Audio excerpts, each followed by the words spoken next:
Hello everyone. In this video, I will show you how to add a payment method in Beacon's AI.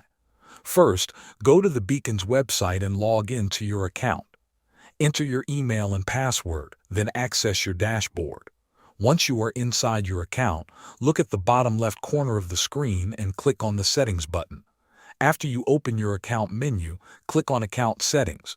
Inside Account Settings, you will see several options.